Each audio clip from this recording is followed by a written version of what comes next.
यानी ऐसा कौन है इस संसार में जिसको रजोगुण और तमोगुण मतलब काम और क्रोध का सन्निपात ज्वर नहीं होता? कौन ऐसा है जो ममता और मोह के बंधन में नहीं पड़ता? जोबन ज्वर नहीं कहीं बलकावा, जुआवस्था का ज्वर किसको नहीं बलका देता है, भड़का देता है? आप सभी भक्तों को पंडित श्री लल्लन पांडे का जय श्री राम, जय श्री कृष्ण जी। पूज्य गोस्वामी जी उत्तरकांड में लिखते हैं, कागभूषुंडी जी गरुड़ जी से कहते हैं, आगे क्या कहते हैं? अरे गुण कृत सन्नपात नहीं के ही, कोई न माँ क्यों न कोई न मान मद तजऊ निबेही। जो बन ज्वर के ही नहीं बल कावा, ममता के ही कर सुजस नसावा। यानी ऐसा कौन है इस संसार में जिसको रजोगुण और तमोगुण मतलब काम और क्रोध का सन्निपात ज्वर नहीं होता? कौन ऐसा है जो ममता और मोह के बंधन में नहीं पड़ता?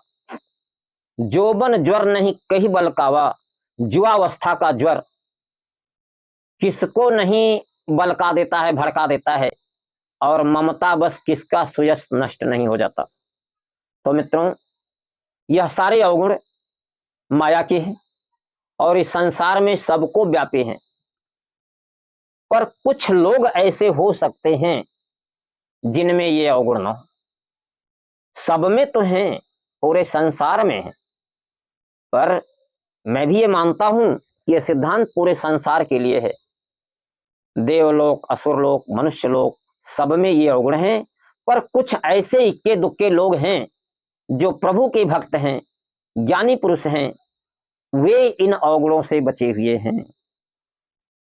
आइए उदाहरण से समझते हैं। गुरु शुक्राचार्य जी के आश्रम में गुरु बृहस्पति के पुत्र कच्छ शिक्षा ग्रहण कर रहे थे, मृत संजीवनी विद्या ग्रहण कर रहे थे। काफी समय तक गुरु बृहस्पति के पुत्र कच्छ गुरु शुक्राचार्य जी के आश्रम में रह करके मृत संजीवनी विद्या सीखे, और जब शिक्षा पूरी हुई और वो अपने घर को जाने लगे, तब गुरु पुत्री देवयानी यानी गुरु शुक्राचार्य की पुत्री देवयानी थी, वह भी युवती थी। उसने कच्छ से कहा, विवाह प्रस्ताव किया। मतलब गुरु शुक्राचार्य की पुत्री थी देवयानी, गुरु बृहस्पति के पुत्र थे कच्छ। देवयानी ने कच्छ से कहा, विवाह प्रस्ताव रखा। तो कच्छ ने कहा, हे देवयानी, तुम मेरे गुरु शुक्राचार्य की पुत्री हो, इसलिए यह प्रस्ताव धर्म विरुद्ध है। मैं तुमसे विवाह नहीं कर सकता क्योंकि तुम गुरु पुत्री हो। मित्रों, कच्छ भी नवजुवक थे, इनको भी जुआवस्था का ज्वर था, किंतु इनका मन, इनकी इंद्रियां, इनकी भावनाएं इनके वश में थीं। पिछली कथाओं में हमने बताया है कि बुद्धिमान और ज्ञानी पुरुष किस प्रकार धर्म मर्यादा का पालन करते हैं। अब उसका एक उदाहरण यहां भी ले लीजिए। कच्छ गुरु बृहस्पति के पुत्र थे, उन्होंने धर्म की मर्यादा का पूरा पूरा ध्यान रखा, नवजुवक थे, और देवयानी भी युवती थी, विवाह का प्रस्ताव रख रही थी, लेकिन यह जुआवस्था का ज्वर कच्छ को नहीं लगा। कच्छ अपनी धर्म मर्यादा को बसाए रह गए और देवयानी के विवाह प्रस्ताव को ठुकरा दिया। अब आगे क्या होता है? देवयानी भी युवती थी, लेकिन देवयानी के मन और इंद्रियां और विवेक उसके बस में नहीं था, क्योंकि पढ़ी लिखी बुद्धिमान तो देवयानी भी थी। यदि इसकी मन और इंद्रियां इसके बस में होती तो यह धर्म के विरुद्ध प्रस्ताव ही क्यों करती। अतः देवयानी के मन और इंद्रियां इसके बस में नहीं थीं। ये कच्छ के ऊपर आकर्षित हो गई और विवाह प्रस्ताव रख दिया। जब कच्छ ने इस विवाह प्रस्ताव को ठुकराया तो देवयानी क्रोधित हो गई और इसने कच्छ को श्राप दे दिया कि तुम्हारी पढ़ी हुई विद्या निष्फल हो जाए, देवयानी की उस उदंडता का दंड उसे मिलना ही था। कच ने भी कहा कि तुम एक तो गलती की कि जो प्रस्ताव रख रही हो यह धर्म मर्यादा के विरुद्ध है, और उल्टे मुझे श्राप भी दे रही हो। तो ठीक है, तुम्हारे इस अपराध के फलस्वरूप मैं तुम्हें श्राप देता हूं कि कोई भी ब्राह्मण अब तुम्हें पत्नी रूप में स्वीकार नहीं करेगा। यानी देवयानी का विचार कीजिए, देवयानी ने जो प्रस्ताव किया यह भी धर्म मर्यादा के विरुद्ध था। देवयानी ने जो श्राप दिया यह भी विरुद्ध था। एक तो गलती भी की, दूसरे श्राप भी दी। और कच ने जो श्राप दिया यह धर्म मर्यादा के अनुकूल था, क्योंकि देवयानी गलती पर गलती करे तो उसकी गलती की सजा उसे मिलनी ही चाहिए। इसलिए कच का दिया हुआ श्राप उचित है। अब कच अपने घर चला गया। देखते हैं देवयानी का क्या हुआ।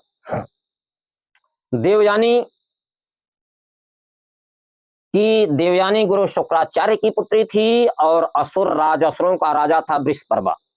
वृषपर्वा की पुत्री थी शर्मिष्ठा। शर्मिष्ठा देवयानी की सहेली थी। एक दिन शर्मिष्ठा और देवयानी अपने 1000 सहेलियों के साथ, 1000 सहेलियां इसलिए कि भाई वह राजकुमारी थी, उसकी 1000 सहेलियां थी, उन सहेलियों के साथ सरोवर स्नान को गई। सब लोग सरोवर में स्नान करने लगे।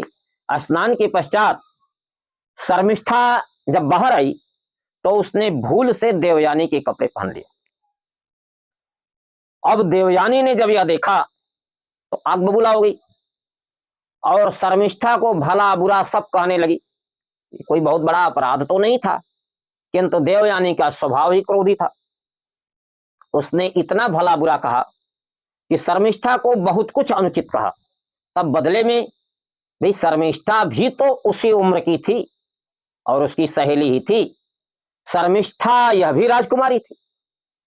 अगर देवयानी को गुरुपुत्री होने का अहंकार था तो शर्मिष्ठा भी राजकुमारी थी। इसने भी जो है देवयानी को भला बुरा कहा। दोनों का विवाद बढ़ता गया और विवाद इस हद तक बढ़ गया कि बहुत बढ़ गया।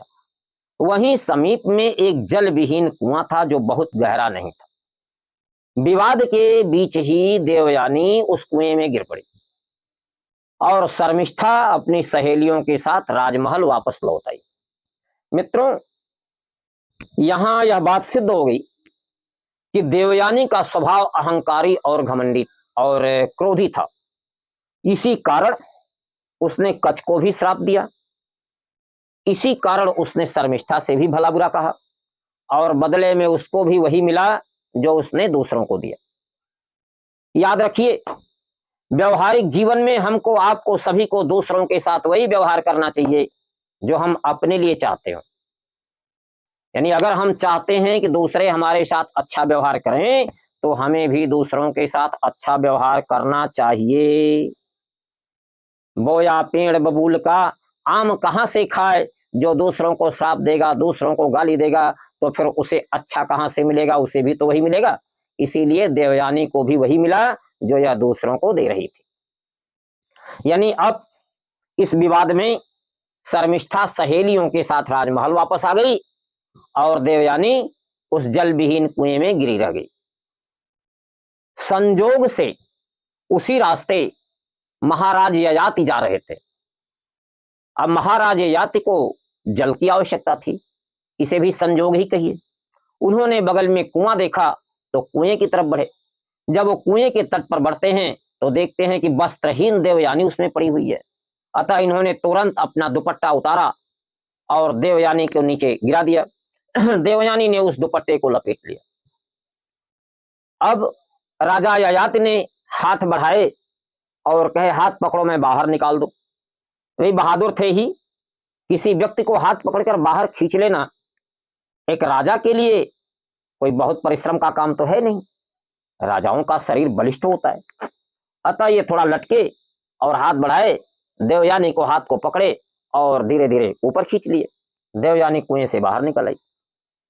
अब देवयानी ने राजा ययाति से कहा कि हे राजन, जब आपने मेरा हाथ पकड़ ही लिया है तो अब ऐसा कीजिए कि इस हाथ को दूसरा कोई न पकड़े। और वैसे भी मैं ब्राह्मण पुत्री जरूर हूं, किंतु मुझे श्राप मिल गया है। अब कोई भी ब्राह्मण मेरा वरण नहीं करेगा। इसलिए आप मेरा वरण कीजिए। और वैसे भी यह संजोग जो है भाग्यवश ही हुआ है, क्योंकि इसके लिए न मैंने प्रयास किया न आपने प्रयास किया। भाग्यवश मैं कुएं में गिरी और भाग्यवश ही आप आ गए और आपकी पहली नजर मेरे ऊपर पड़ गई। तो इसलिए इसमें किसी का कोई दोष नहीं, यह तो भगवान की इच्छा और प्रारब्ध है, भाग्य की बात है, इसलिए यह अनुचित नहीं होगा। महाराजा ययाति ने भी सोचा कि मैं क्षत्रिय राजा हूं और ये ब्राह्मण कुमारी, संबंध तो विपरीत है किंतु मिला है भाग्यवश। इसलिए उन्होंने भी भगवान को प्रणाम करके स्वीकार कर लिया। अब महाराज ययाति अपनी राजधानी को चले गए और देवयानी अपने पिता शुक्राचार्य